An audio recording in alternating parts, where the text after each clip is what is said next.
Hi guys, how's it going? In today's video, we're going to review the speech by our great and wonderful lying child, the one and only Oompa Loompa, Lord Frost. Now, to those of you who think that I'm being disrespectful, well, in fairness, you have a point.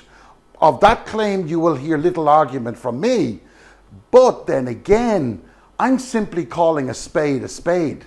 So before we get into it, if you would like to hit that subscribe and bell notification icon, I will be eternally grateful, as without your help, this channel could never exist. So let's go.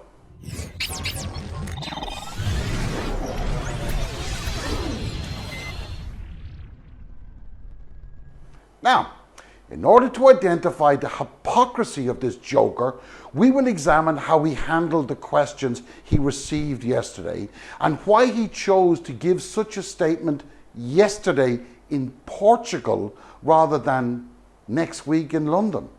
The answer to this is quite simple. He needed to counter anything that the EU are about to offer the UK in terms of compromise, and he learned about it so late that he had no other choice. Simple. And this in itself demonstrates just how out of his depth this Oompa Loompa really is. You see, in my experience anyway, if you're looking for a solution, you do not under any circumstances announce yet another line in the sand in the direct glare of the world media, unless you have no real intention of finding any compromise or only want to be seen to be looking for a compromise. Okay?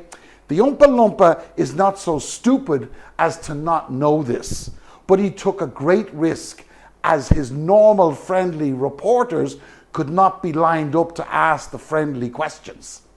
When you spend 25% of your speech time to refer to some obscure historical relationship between Portugal and the UK, along with references to even more obscure people of history, then you know things are not going well. As is his style, Frost filled his speech with waffle in order to use up as much time as possible to limit the amount of time he had to give for questions.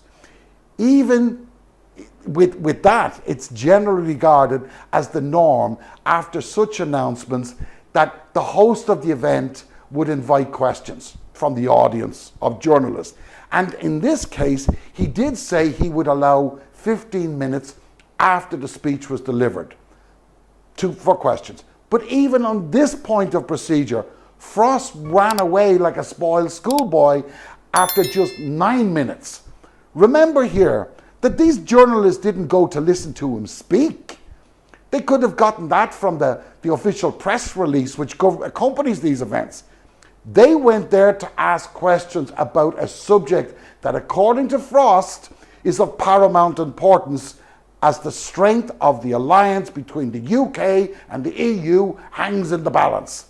So how much time did he give it?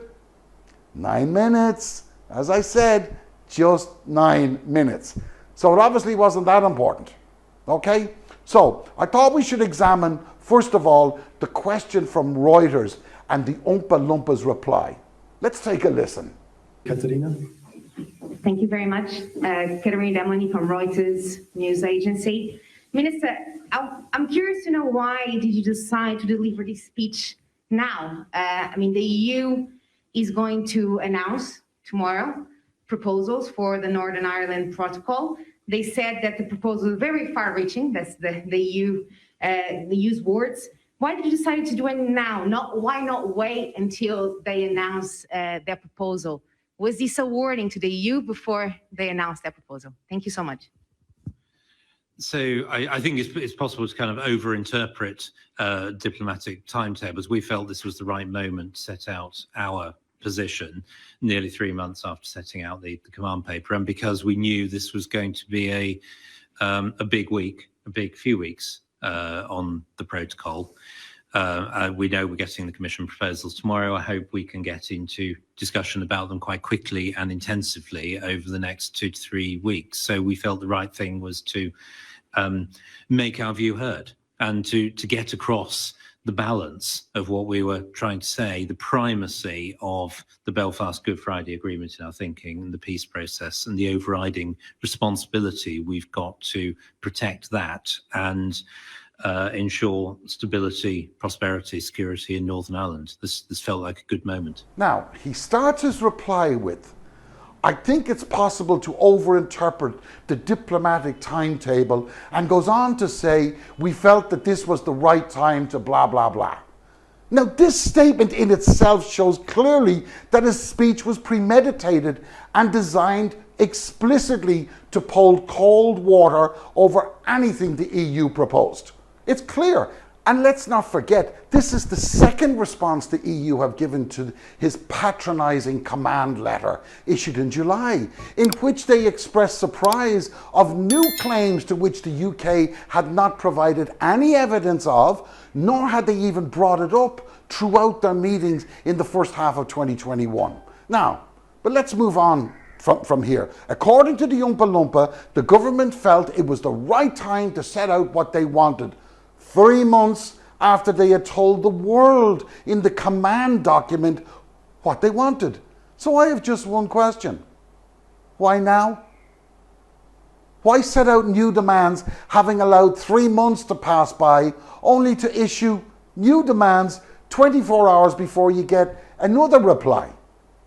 To anybody out there that has experienced any form of legal battle, such behaviour would be frowned upon by any court in London, and many judges would dismiss admitting such evidence at such a late stage. Most would. So what exactly is it Frost is looking for, and how does he hope to achieve it?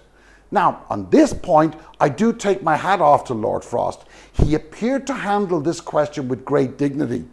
That being said, however, his answer was ridiculous and completely inaccurate. So let's take a listen. My name is José Sousa Dias from the Portuguese news agency. Can you explain a little bit what are the main differences between the old protocol and the new protocol that Britain is going to present?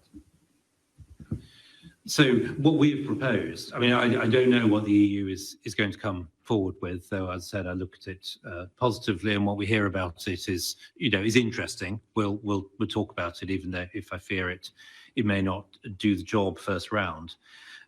What we are proposing is arrangements where goods can move around the United Kingdom more or less freely, which is after all a fairly normal thing, that EU goods can nevertheless circulate in Northern Ireland, even though they wouldn't normally meet UK standards, if that's what economic actors in Northern Ireland would prefer in particular circumstances, and that the governance should be by what's normal in international agreements, international arbitration, which is the right way of solving disputes in this very sensitive circumstance. So those are the key points. We don't think any of them are unreasonable. We think many of them are quite normal for a country, and that we believe they are good compromise proposals that have a chance of settling this problem for good, delivering significant change, and making things better for everybody in Northern Ireland. So, a couple of things here. What he says the UK wants is to move goods in and out of the EU market without any borders. That's what he wants. Because if you can move them from the UK, from mainland UK to Northern Ireland, then in the Republic of Ireland, same thing, okay? Because if they flow into the north of Ireland from the UK without checks, those goods are going to flow down into the EU, and he knows it. He knows that fully well. So he has cleverly dropped the ball into the EU's lap and said, it's up to you. You take the next step. This allows Frost to claim that it wasn't the UK that scrapped the agreement, it was the EU because they did this or they did that, etc., etc. But this is an extremely dangerous game from all sides, okay? He knows very well that the Republic of Ireland will object strongly to the border checks on the island of Ireland, as will the EU, as will the US. But he also is fully aware that the DUP and the remaining Loyalist Party supporters would welcome such a border and can depend on them to support his narrative, no matter what he says, so long as it leads to greater separation from Dublin. He has that ace in the bag, okay? In the event of dispute within the withdrawal agreement, I have a theory on this bullcrap as well, okay? Now, because he mentions it a few times, okay? In the agreement, it's contained within the trade and cooperation agreement and the withdrawal agreement, the methods of how disputes are settled.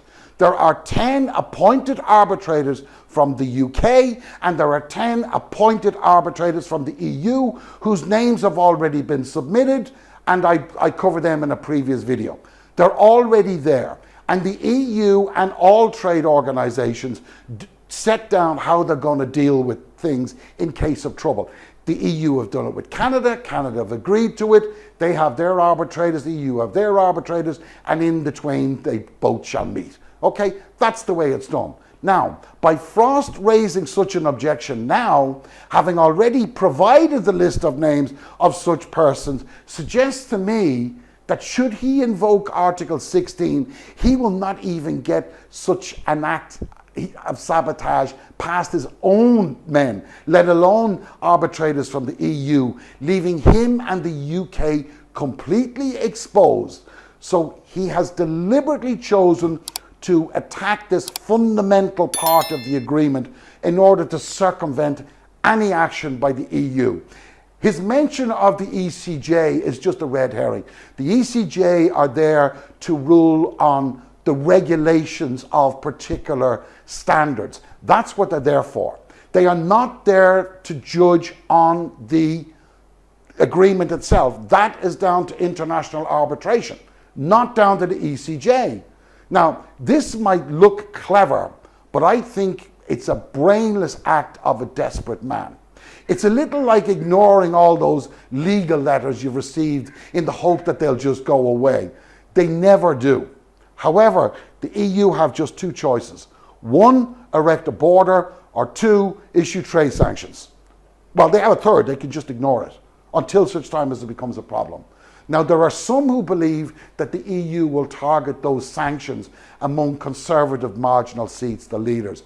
I think this is incorrect. I don't think they have to do that. The EU have so far not played political games and instead have relied upon negotiated settlements by experts.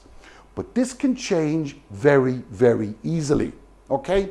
We have a new German Chancellor, we have a French election coming, we have a gas supply issue, and we have the inevitability that the EU's final break from the City of London will happen in just 9 months' time. So Germany, France, gas problem, City of London exit, and on top of all the other bullcrap that the UK has to deal with. Okay, all on top of us right now. So the EU need only turn down the flame on an already tightened gas supply, and the UK grinds to a halt in a very big hurry. Remember, the UK has no gas deposits, supply depots. There are no depots in the UK. None. They were closed. So the UK is completely dependent on the gas network from the EU, on which, by the way, they told the EU to get stuff. They didn't want anything to do with the internal energy market. Guys, thanks for listening. See you on the flip side.